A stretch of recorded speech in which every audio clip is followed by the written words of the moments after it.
Ça vous dit un petit comparatif entre deux tablettes haut de gamme, l'une de chez Samsung, l'autre de chez Huawei? Dans cette vidéo, on va venir comparer la Galaxy Tab S10 Ultra à la Huawei MatePad Pro 12.2. Bonjour à tous et bienvenue sur cette nouvelle vidéo. Comme tu as compris, ici, petit comparatif entre deux tablettes haut de gamme. Allez, c'est parti.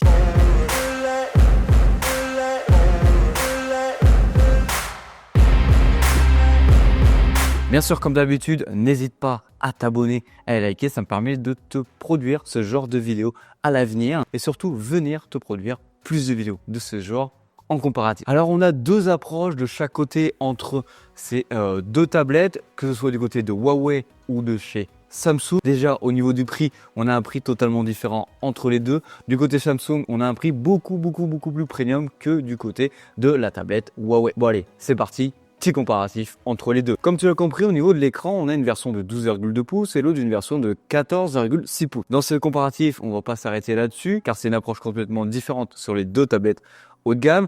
Un écran beaucoup plus petit, on va dire ça comme ça, chez Huawei, que je trouve quand même beaucoup plus agréable à utiliser. Et de l'autre côté, un écran beaucoup plus grand. Ne t'inquiète pas, côté Samsung, tu as aussi la S10 Plus si tu auras un écran équivalent et beaucoup plus petit. Côté Huawei, tu auras une définition de 2800 par 1840 pixels. Côté Samsung, tu as une définition de 2900 par 1848 pixels. De chaque côté, on a une technologie d'écran différente. Côté Huawei, tu as un écran tandem OLED Peppermint. Du côté Huawei, technologie propre à Huawei qui te permet d'avoir vraiment zéro reflet sur ta tablette.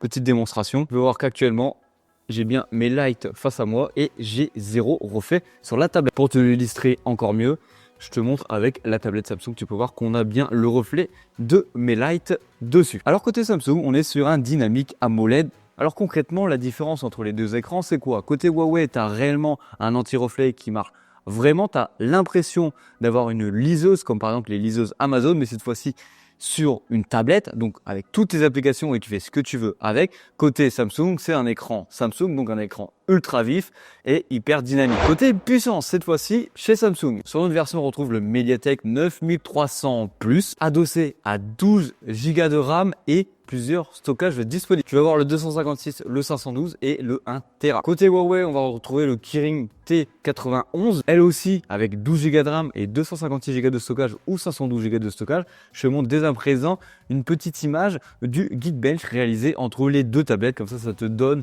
une image de la puissance de chaque tablette. Alors niveau autonomie, qu'est-ce qu'on peut dire sur cette tablette? Déjà niveau Huawei, on est sur une batterie de 10 100 mAh, de quoi tenir une journée. Et côté Samsung, on a une batterie de 11 200 mAh, de quoi tenir largement la journée, mais voire plus. Alors là-dessus, on pourrait se dire, ouais, Samsung, ils ont un écran beaucoup plus grand, ça doit être beaucoup plus énergivore. Mais dans les faits, la tablette Samsung a quand même une meilleure autonomie, je trouve, pour tenir la journée et faire, par exemple, du traitement de texte, voire un petit peu plus comme de la retouche photo ou autre. Mais à contrario de cela, Huawei, ils ont quand même une charge beaucoup plus rapide, si je ne me trompe pas, de 100 watts. Alors là où ça peut un petit peu grasser des dents au niveau des tablettes.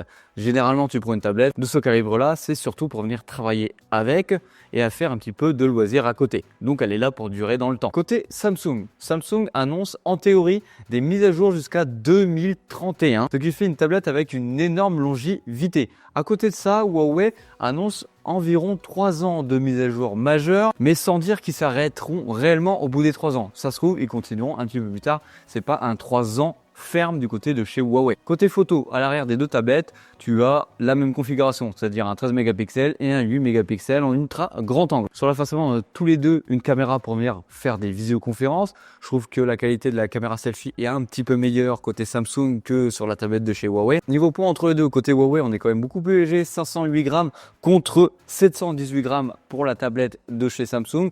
Après, oui, c'est vrai, on a un écran un petit peu plus grand, mais ça fait quand même 200 grammes de plus. Alors, niveau écosystème, d'un côté on a One UI, de l'autre côté on a Harmony OS. Sur la tablette Huawei, tu as l'App Gallery où tu vas pouvoir retrouver pléthore d'applications. Et si tu te poses la question, est-ce qu'on peut avoir les services Google? En théorie, tu peux, en bidouillant un petit peu. Il va falloir que tu viennes télécharger l'application Aurora Store.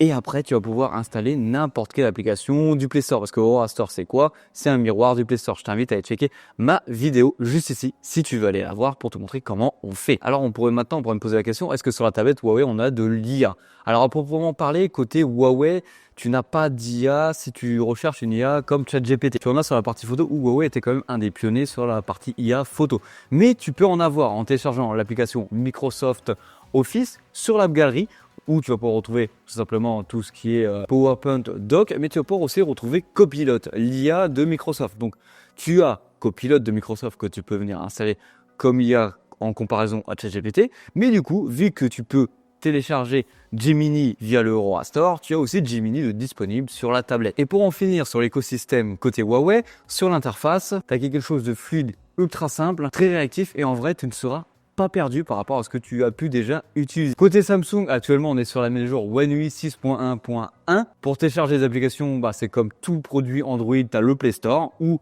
le Samsung Store. Sur les fonctionnalités IA, tu en as un petit peu plus. Tu as les fonctionnalités dites de Galaxy IA qui sont déjà disponibles sur pléthore de produits Samsung.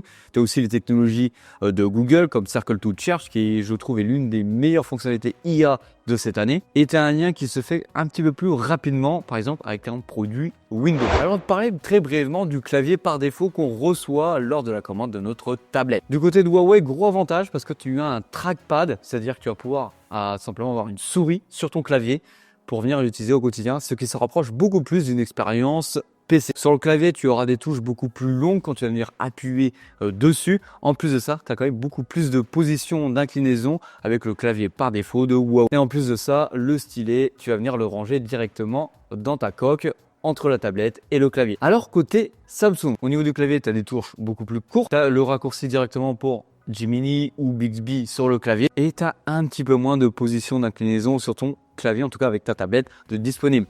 Autre fonctionnalité qui, je trouve, beaucoup plus pratique, par exemple dessus, c'est que le stylet est beaucoup plus accessible que sur la tablette Huawei. Tu as simplement qu'à l'avoir à l'arrière. Alors je vais te parler très brièvement du stylet tout simplement et je vais t'en parler vraiment très peu car je ne suis pas un grand expert en dessin, tu as pu le voir lors de mes innombrables vidéos sur les tablettes, je ne sais pas dessiner tout simplement. Mais entre le M Pencil de Huawei et le S Pen, est-ce qu'on a une réelle différence pour des gens lambda? Déjà sur le stylet Huawei, tu vas retrouver quelque chose de beaucoup plus massif, quelque chose que tu vas vraiment tenir en main, comme fait que tu as un vrai stylet. Tu le sens, tu l'as vraiment en main. Entre les deux, tu n'as pas du tout la même sensation d'écrit. Je ne saurais pas comment vous l'expliquer à l'oral, c'est vraiment quelque chose que tu ressens dessus. Mais sur le S Pen de Samsung, tu as quand même des raccourcis que tu peux venir utiliser au quotidien à distance. Et ça, c'est plutôt pas mal. Voilà, on arrive sur la fin de cette vidéo. J'espère qu'elle t'aura plu. N'hésite pas à me dire en commentaire, toi, quelle tablette tu choisirais entre ces deux produits, d'un côté